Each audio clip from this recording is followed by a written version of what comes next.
Anticipate water getting in the bottom half of the house. About the worst we've seen it. We've been coming down here for about 5 years now. As the county here is still in the process of replenishing the sand. It's just wave after wave after wave crashes coming. Waves, they crash on the beach, they're gonna stir up the sand. In the past, the county has spent money to restore dunes along the coast, just for them to get washed away during the next storm.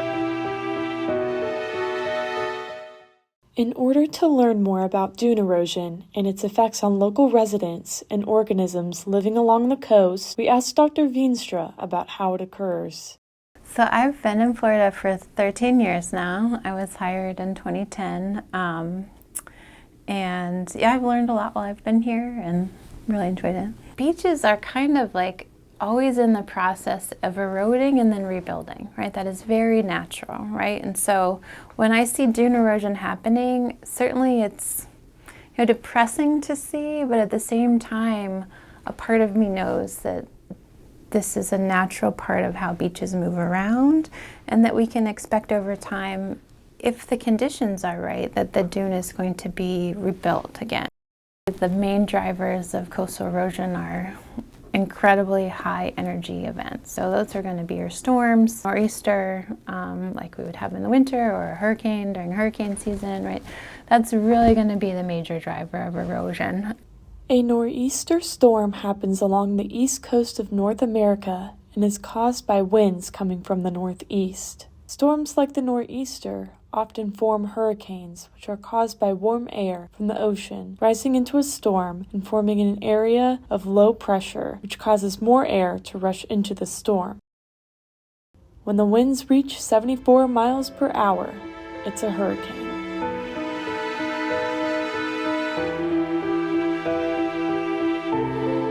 Due to climate change causing warmer weather and temperature risings, hurricanes become more frequent, hitting the coast and eroding the dunes. This is a natural system, and if there is enough dune there that we haven't built right up on top of it, there should be enough habitat there for those organisms to kind of move back and forth as the edge changes over time. However, when we're built right up to the edge, if that dune, that very narrow dune goes away, there's no habitat for the gopher tortoises that live there. The nesting habitat for sea turtles gets narrower, right? And so those precious little beach mice, right, they don't have a place to go. And so if I were to point to anything in terms of human-related that is a problem, it's where are we drawing the line on property boundaries and where are we building to?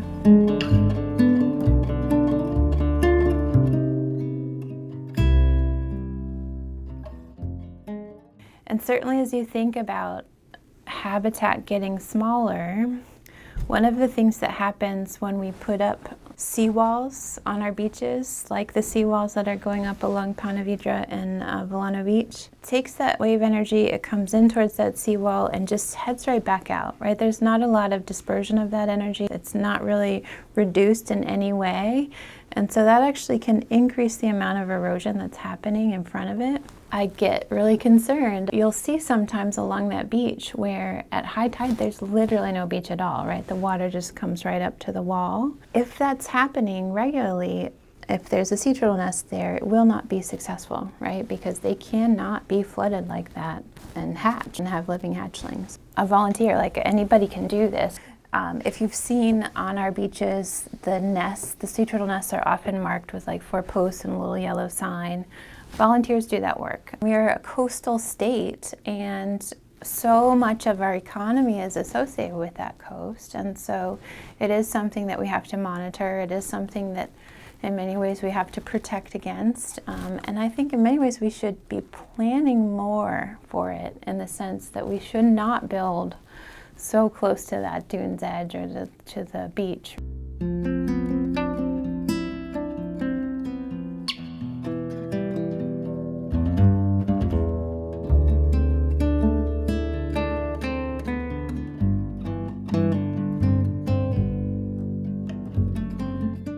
So there's lots of engineering solutions, and so there's this whole industry of coastal engineering, right? And so other ways that they will try and allow sand to build up naturally or kind of manage the wave energy is they'll actually put out, sometimes they're called like groins, like a series of rocks or maybe like a seawall kind of thing that will run perpendicular to the shoreline. If you've ever been out to Vero Beach and seen the jetty, it'd be very similar to that, but instead of just one, there would be like several, maybe every 100 feet. The perpendicular structure of both groins and jetties help control sand deposition. Both significantly destabilize the coastal system by disrupting its natural sediment processes. We do a lot of building, we call it armoring. We can see this happening up and down the coast of Volano and Ponte Vedra. Armoring is when an infrastructure is put in place close to the shore to prevent shoreline retreating and protect the coast against harsh wave energy. Armoring can actually cause more erosion to occur as it changes the pattern of sand movement along the coastline. Sand fences being put in, that's a little bit less intensive, but can help the dunes rebuild as well. Sand fences help trap sand and build a new dune in front of a natural one. They are usually made of wood. The downside to sand fencing is they reduce the vertical growth of the natural dunes and create ecosystem fragmentation. The other option also, of course, is that we just continually re-nourish our beaches, right? So we are we pump the sand to the beach, we dredge it out of the inlet or offshore somewhere and bring it in. We've even begun to bring sand from inland out to our beaches as well as a way to sort of promote dune rebuilding. Yeah, so there are some solutions there, but it usually involves spending a fair amount of money.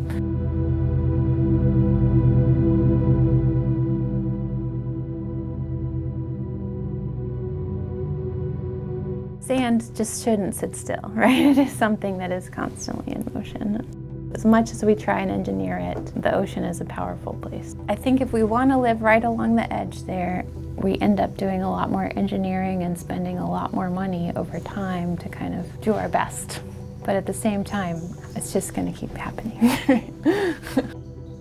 Dune erosion is caused by high-energy waves hitting the coast. These high-energy waves come from major storms like hurricanes, which are becoming more frequent due to climate change. As our government funds beach nourishment projects along our coast, ask yourself what you can do to lower your ecological footprint to counter climate change and its effects on our coast. Go to www.footprintcalculator.org and learn ways you can make a change to help combat climate change.